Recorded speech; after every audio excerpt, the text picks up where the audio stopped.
지난 부활주일과 또 그 전주 고난주간 특별 새벽 기도회 모두 은혜 가운데 잘 마쳤습니다. 매 새로운 부활주일 그리고 또 다른 고난주간 특세로 주님께 가까이 가는 우리 연동의 모든 권속들이 되시기를 바랍니다. 저는 고난주간과 부활주일을 보내면서 특별한 경험 두 가지가 있었습니다. 하나는 특세 기간에 제가 이제 기침 감기에 걸려서 특세 그 첫날 설교 때 기침을 몇 번 했더니 우리 몇 분의 권사님과 집사님들이 정성껏 도라지청과 생강차 배즙을 주셨습니다. 제 평생에 이렇게 도라지 많이 먹어본 적은 처음입니다. 베풀어 주신 사랑과 그 관심에 너무나 감사드리고 함께 기도해 주신 모든 성도님들께 감사드립니다. 또 하나는 제 딸이 그 고난 주간을 진짜 고난 가운데 보냈습니다. 독감에 걸려서 본인 방에서 나오지도 못하고 약만 계속 먹었습니다. 교회 친구들이 제 딸이 안 보이니까 유리가 안 보여요 라고 말해서 저하고 제 아내가 유리가 독감에 걸려서 한 주 동안 학교도 못 가고 힘들었어, 너희도 조심해라 라고 했더니 그 아이들이 이렇게 얘기합니다. 저희는 유리 힘들었겠다 라고 할 줄 알았는데 와 좋았겠다, 학교 안 가고. 애들의 생각하고 어른들하고는 생각이 틀립니다. 애들은 학교 안 간 게 그렇게 중요했습니다. 어찌되었든 저도 제 딸도 이제 다 건강을 회복했습니다. 여러분도 건강 조심하시고 한 주 건강하고 강건한 삶 사시기 바랍니다. 우리 옆에 있는 분들과 이렇게 인사 나누기 원합니다. 건강하십시오. 건강하십시오. 강건하십시오. 예. 말씀 전합니다. 종교 그 이상의 신앙 그 첫 번째로 그래도 신자로 남아있는 이유라는 제목으로 말씀을 함께 나눠보고자 합니다. 제가 중학교 1학년 그 교회학교 부서를 3년 동안 사역했습니다. 중학교 1학년이 제일 사역하기가 힘듭니다. 초등학생도 아니고 그렇다고 어른도 아니고 그 아이들에게 설교를 시작하면 3분의 1은 나 잡니다 하고 대놓고 잡니다. 그리고 3분의 1은 눈은 떴지만 이미 수면 상태에 있는 것이 눈에 보입니다. 그리고 3분의 1만 설교를 좀 듣습니다. 그 가운데 안수 집사 아들이 하나 있었는데 그 아들이 제가 설교만 하면 아예 그냥 엎드려서 잡니다. 하루는 그 친구 예배가 끝나고 야, 너 그렇게 잘 거면 교회 오지 마. 그냥 집에서 자면 됐지 왜 교회 와서 자냐? 라고 얘기했더니 이 친구가 이렇게 얘기합니다. 엄마가 졸아도 교회에서 졸아야 축복을 받는데요. 그래도 저 목사님 축도할 때는 꼭 깨요. 축도는 꼭 들어야 되니까요. 칭찬을 해야 할지 혼을 내야 할지. 근데 저는 그 친구를 칭찬해주고 축복해주고 격려해줬습니다. 왜냐하면 우리 아이들 그렇게라도 교회 오기만 한다면, 교회에서 자더라도 예배만 드린다면 좋겠다, 감사하다라는 생각을 했기 때문입니다. 여러분, 제가 주일 아침에 아랫단에 앉아서 설교하기 올라오기 전에 여러분을 쭉 돌아보면서 무슨 생각을 할 것 같으십니까? 누가 왔나? 누가 안 오셨나? 항상 저 자리에 그 권사님이 앉으셨는데 오늘은 저쪽에 앉으셨네. 옆에 있는 권사님하고 싸우셨나? 뭐 이런 생각 물론 하지요. 그런 생각도 하지만 여러분을 보자마자 가장 먼저 생각하는 것은 우리 성도님들께 너무 감사하다라고 하는 생각입니다. 왜냐하면 그 먼 길을 달려서 이 성전을 채워주셨기 때문입니다. 지난주도 신방한 가정이 일산 고향에 계신 우리 성도님이셨습니다. 승용차가 없을 땐 지하철을 타고 교회에 오시는데 때로는 2시간 넘게 시간이 걸릴 때도 있다고 말씀하십니다. 그렇게 오시는 분인데 제가 1년에 몇 번 주일 설교 안 할 때는 교회 앞에서 우리 성도님들을 맞이합니다.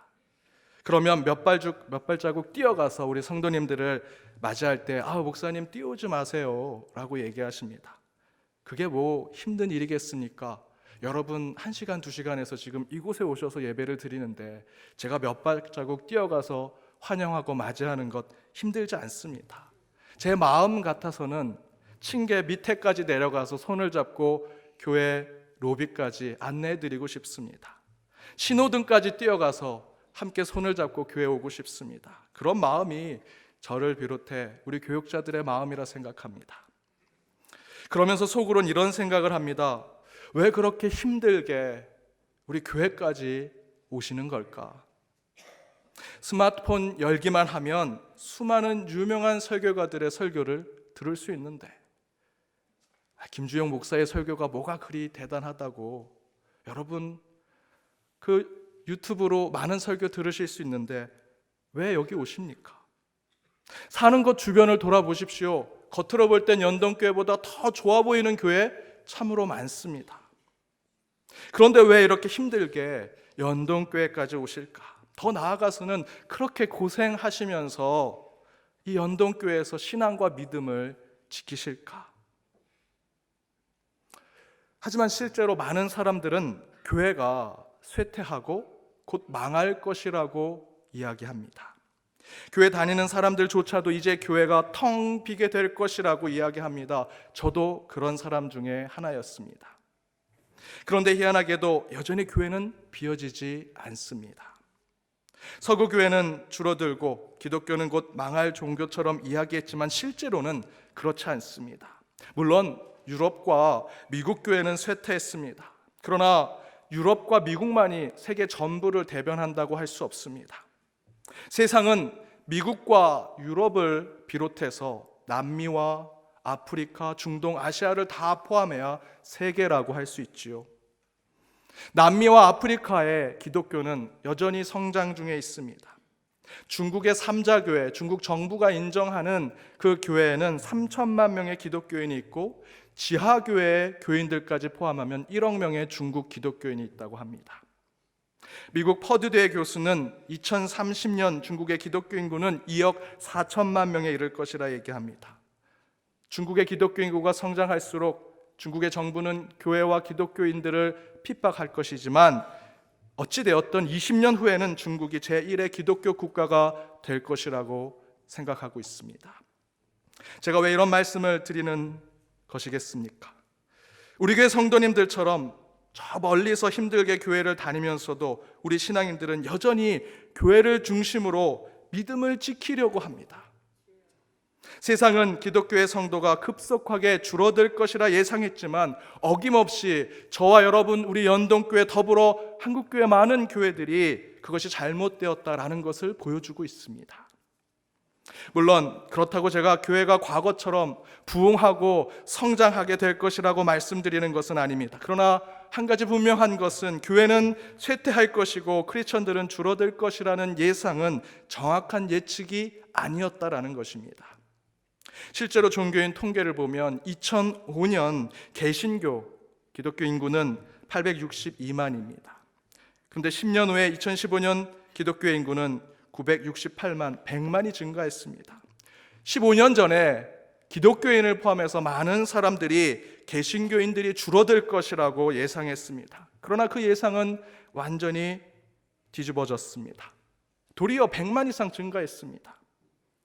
1960년대 세속 도시라는 책을 썼던 하비 콕스 교수는 50~60년대의 미국 사회를 보고 기독교는 쇠퇴할 것이라고 예상했습니다. 그렇게 사회학적 예측을 한 것이죠.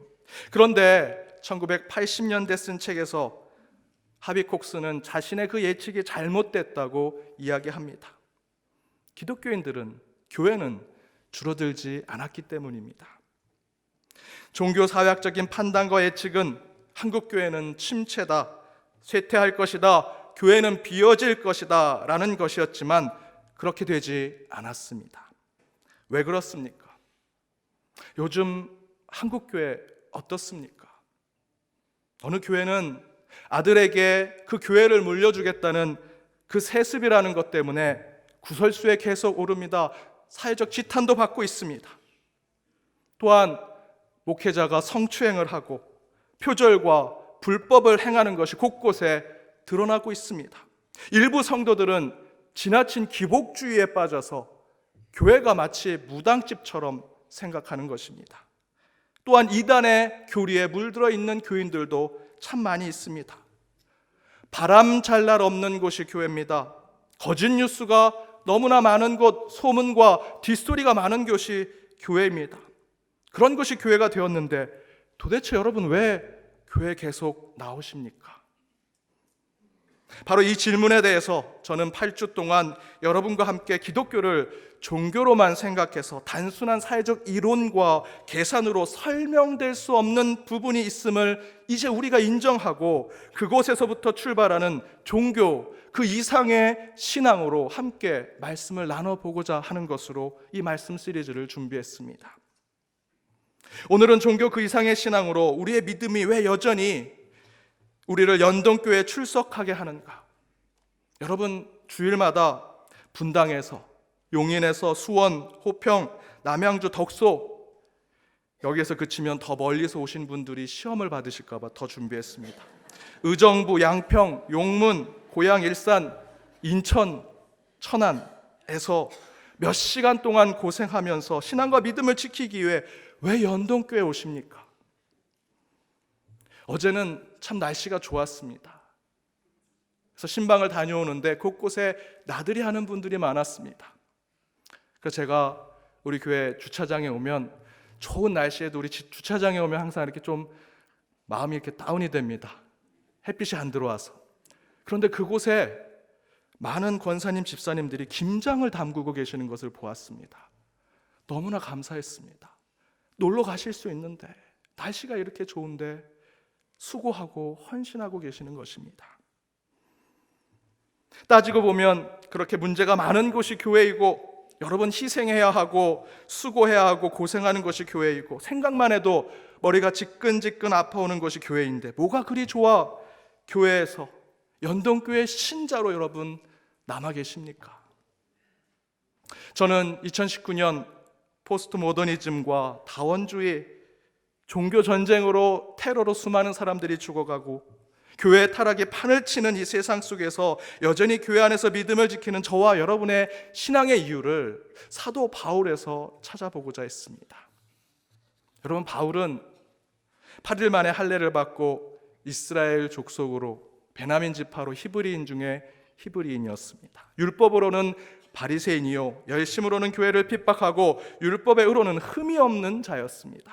그런데 그런 자가 당시 유대 사회 속에서 이단의 괴수라고 불렸던 예수교, 기독교의 신자로 돌아선 것입니다. 바울은 로마의 시민권을 가지고 있었습니다. 지적으로는 철학과 사상에 능통한 자였습니다. 그런 자가 팔레스타인 그 시골 동네에 책 한 권 쓴 적도 없고 이론 하나, 학파 하나 만든 적 없는 예수를 그가 지혜자요, 로고스요, 완전한 자요, 살아계신 하나님이라고 전하고 다녔습니다. 이해가 되십니까? 그런데 그것은 역사적 사실입니다. 바울은 회심해서 예수의 신자가 되었습니다. 그 정점의 이야기가 저는 바로 오늘 본문, 사도행전의 본문이라고 생각합니다. 오늘의 이야기는 바울이 당대 지성과 지식, 지혜와 철학의 중심지였던 아덴, 지금의 아테네에 갔습니다. 새로운 지식과 이론에 항상 관심을 가졌던 아덴의 지혜자들은 바울이 이야기하는 그 복음에 대해서 관심을 갖습니다. 그래서 바울이 바로 오늘 본문의 아레오파고의 설교를 하는 것입니다. 그러나 여러분이 함께 읽으셔서 아시겠지만 바울이 똑똑하고 형이사각적인 그 아덴의 지혜자들 앞에서 예수에 대해서 설교하는 것에 철학이나 사상이나 이론이나 학문으로 치장하면서 설교하지 않습니다. 있는 그대로 설교합니다. 하나님은 우주 만물을 창조하신 창조의 하나님이시며 이 땅의 역사를 주관하시고 자신을 세상 곳곳에 피조물을 통해 세상에 알게 하셔서 항상 우리 곁에 계신 하나님임을 깨닫게 하고 있습니다. 그 하나님이 이 땅에 오셔서 공의로 심판할 날을 작정하시고 죽은 자 가운데서 다시 살리실 약속을 하셨다고 설교를 전하고 있습니다. 이 설교, 신학교에 있는 설교학으로 평가하면 몇 점 받을까요? 낙제입니다. 특별한 해석도 없고 감동도 없고 재미있는 예화도 없고, 아마 요즘 시대 신학교에 가서 이렇게 설교하면 교수님이 그렇게 설교하면 안 돼, 그럼 성도들 다 좋을 거야 라고 얘기할 겁니다. 그러나 바로 우리는 여기서 이 바울의 밋밋한 설교에 주목해야 합니다. 바울의 이 밋밋한 설교 때문에 바울 자신은 여전히 그리스도인으로 살아가는 것입니다. 그리고 저와 여러분도 그 설교와 말씀, 이 복음 때문에 그 수많은 희생을 하면서 여전히 연동교회 교인으로 남아있는 것이라 저는 믿습니다. 그 답이 오늘 본문 다음 구절에 나옵니다. 사도행전 17장 32절입니다. 함께 읽겠습니다. 그들이 죽은 자의 부활을 듣고 어떤 사람은 조롱도 하고 어떤 사람은 이 일에 대하여 내 말을 다시 듣겠다 하니. 바울은 지금 예수의 부활에 대해서 이야기하고 있습니다. 또한 그 예수의 부활로 이제 나도 예수님처럼 부활할 것을 믿겠습니다 하는 그 사람들의 그 부활의 이야기를 또한 함께 하고 있는 것입니다. 여러분, 복음이 무엇입니까? 예수 그 자체가 복음이십니다. 그리고 그 예수로 인해 다시 생명을 얻은 사람들의 이야기가 또한 복음 아니겠습니까? 바로 우리는 그 부활의 복음 때문에 바울처럼 온갖 희생과 수고를 해도 그 신앙의 삶이 아깝지 않은 것입니다. 지금 그 이유 때문에 우리가 이 자리에 있는 것이고 그 수고를 하며 이곳에와 신자로 남아있는 것입니다. 우리 신앙의 중심은 죽음 권세 이기시고 부활하신 예수 그리스도가 되어야 할 것입니다. 그리고 이제 우리는 그 부활하신 예수님을 믿어 죽어도 살겠고 살아서 믿는 자들은 영원히 살 것이라는 그 진리를 붙잡고 그 먼 길을 걸어 연동교회까지 오신 거라 저는 생각합니다. 여러분, 저는 예수의 이 부활 사건은 진리의 보화라고 믿습니다. 마태복음 13장 44절에 예수님은 이런 예화를 하셨습니다. 어느 사람이 밭을 갈다가 보화를 발견했습니다. 그러면 자신의 집에 가서 자신의 전 재산을 팔고 그 땅을 사서 그 보화를 차지하는 것, 그것이 천국을 사는 사람의 모습이라 예수님은 말씀하십니다. 여러분, 천국은 밭에 있는 그 보화가 천국이 아닙니다. 그 보화를 얻기 위해, 곧 진리와 영원한 삶을 얻기 위해 내 전 재산을 팔고 내 전부의 인생을 내려놓고 내 삶 모든 것을 하나님께 내어놓는 그 마음, 여러분, 그것이 천국입니다. 그래서 여러분, 저와 여러분은 이곳에 천국의 사람으로 그 세상의 모든 것 희생하고 버리고 이곳에 와서 예배를 드리는 것입니다.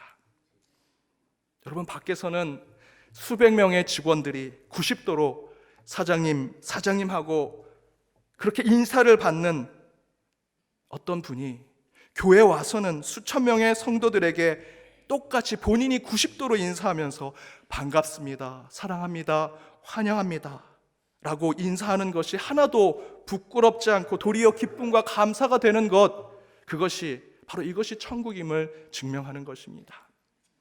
내일 당장 할 일이 태산이라도 내 신앙의 동료, 내 구역의 식구가 아프다고 하면 하던 일 다 그만두고 한두 시간을 버리면서까지도 그 가정에 찾아가 그의 손을 잡아주고 기도해주며 사랑을 전하는 그 마음, 그 헌신, 그 희생, 바로 그것이 천국을 사는 저와 여러분의 삶이라 저는 믿습니다. 그것 때문에 우리는 여전히 이 연동교회의 신자로 남아있는 것입니다. 그런데 여러분, 그 부활은 우리에게는 너무나 값진 보화의 진리이자 생명이지만 세상 사람들이 볼 때는 쓸모없고 터무니없고 말도 되지 않는 주장이라고 그들은 이야기할 것입니다.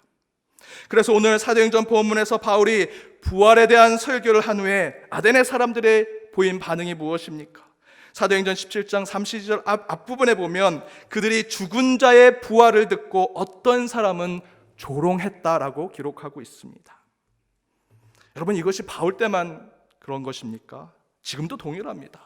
부활을 믿는 저와 여러분, 우리 신자들은 여전히 세상 사람들에게 웃음거리가 되고 있습니다. 비이성적인, 비과학적인 종교인들이고 말이 통하지 않는 맹신자로 치부되고 있습니다. 그럼에도 불구하고 간과해서는 안 되는 메시지가 그 34절 뒷부분에 있습니다. 우리 함께 읽어보겠습니다. 몇 사람이 그를 가까이하여 믿으니 그 중에는 아레오바고 관리 디오르시오와 다말이라 하는 여자와 또 다른 사람들도 있었더라. 교회가 텅 빌 것이라고 사람들은 얘기했습니다. 선진국과 같은 나라에서는 기독교는 종교의 퇴물이라고 이야기합니다.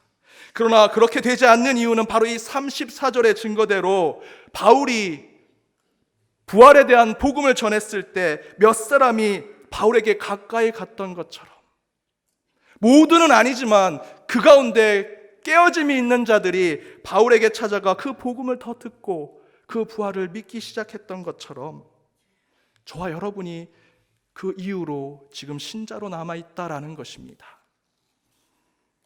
아덴에서 예수의 부활에 대한 말씀은 세상의 눈으로는 빈약하기 짝이 없는 주장입니다. 그러나 그 별 볼 일 없어 보이는 주장이 믿는 자들을 만들어냅니다. 신자를 만들어내고 거룩한 백성, 성도를 이곳에 남게 한다라는 것입니다. 한 선교사님의 간증에 이런 간증이 있습니다. 말이 통하지 않고 기독교에 대해서 적대적인 선교지에 간 이 선교사님이 도착하자마자 한 시장에 찾아가서 그 현지의 말을 배우지 못해 한국말로 이렇게 선포하십니다. 예수님께서 가장 먼저 선포하셨던 회개하십시오, 천국이 가까이 왔습니다. 그것을 매일같이 외치기 시작합니다.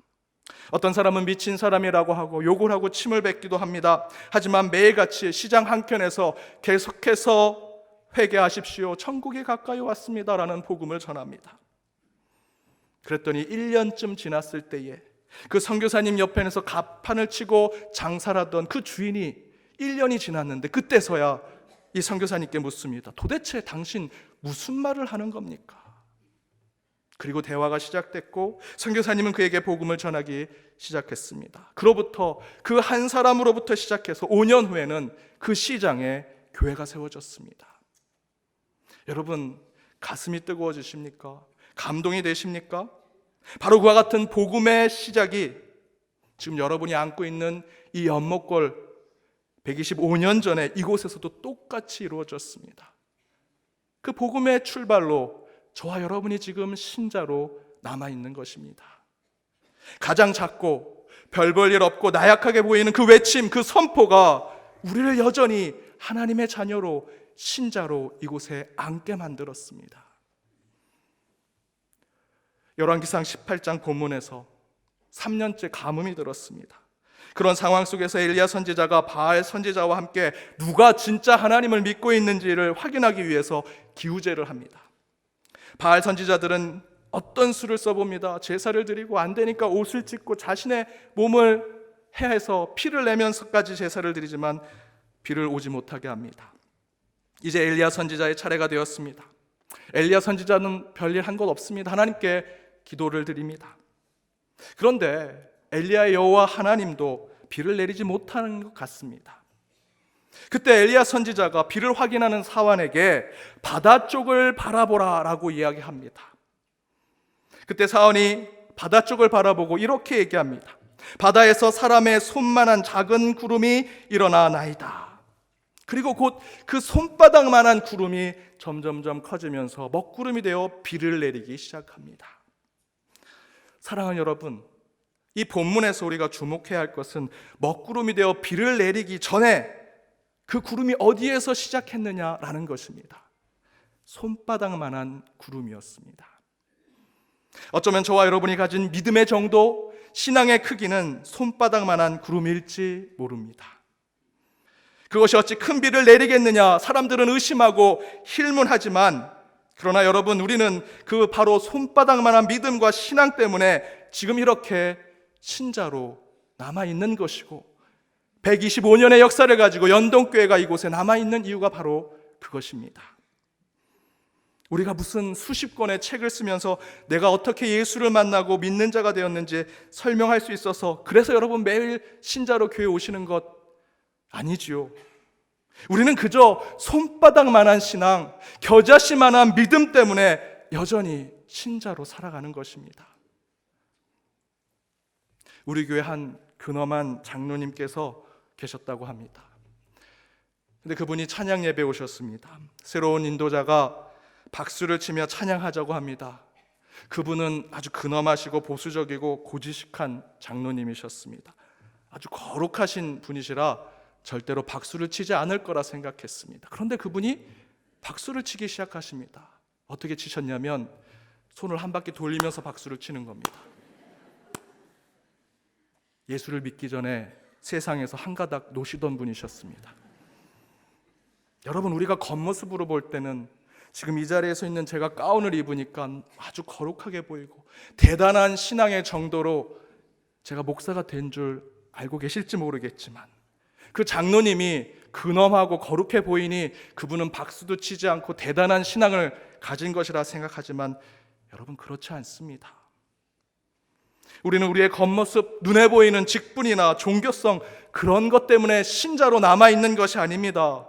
예수의 부활의 진리 때문에 우리는 여전히 신자로 남아있는 것이고, 손바닥만한 신앙 때문에 여전히 우리는 하나님의 자녀로 부름받아 이곳에 있는 것입니다. 믿으십니까? 여러분, 그 믿음으로 한 주 부끄러움 없는 하나님의 권속으로 살아가는 저와 여러분이 되기를 주님의 이름으로 축복합니다.